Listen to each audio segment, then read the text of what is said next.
Public safety affects all of us, and lowering crime is a big part of that. One glaring roadblock is recidivism, or the number of people who reoffend. Courtney has more on how it looks in North Carolina and the headway one county is making to lowering it. Courtney? Yeah, Dave, there are lots of factors that play into why someone might end up back behind bars after getting out. But it often starts with access to things like jobs, support, and housing. It cost me a lot. It cost me more than I wanted to pay. And for Lamel Daniels, his time behind bars taught him he never wanted to go back.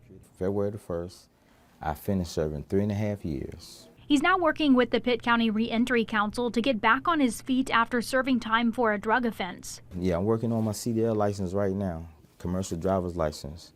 I'm studying for it because that's one of my goals. He says the fight toward a better life is what's keeping him from looking back.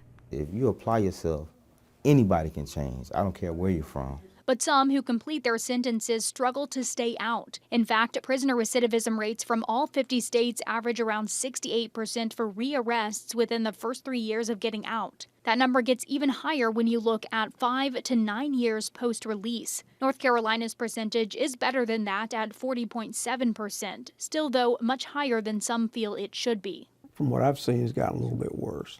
Ralph Sony is the director of the Pitt County Reentry Council. Believe it or not, a lot of people don't have access to the computer, resume, printers. Sony says substance abuse and poverty in the community seem to be on the rise since the pandemic's start. Housing shortages have also impacted his ability to get people a stable living situation, which makes the cycle more likely to repeat. Individuals who have had more serious crimes, if they're younger, if they're sex offenders, they're high priority for us because those are people who are more likely to go back into criminal behavior. Sony says it helps if those finishing their sentences are met with acceptance. Are we willing to forgive people and help people once they come out of prison?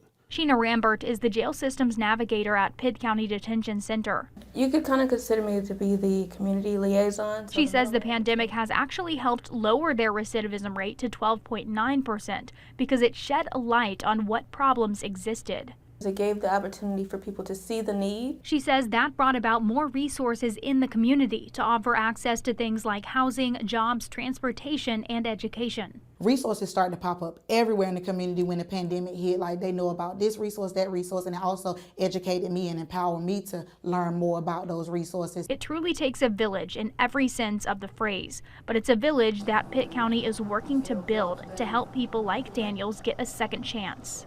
Going back to prison is not an option, man. I got beautiful family, loved ones, son and daughter.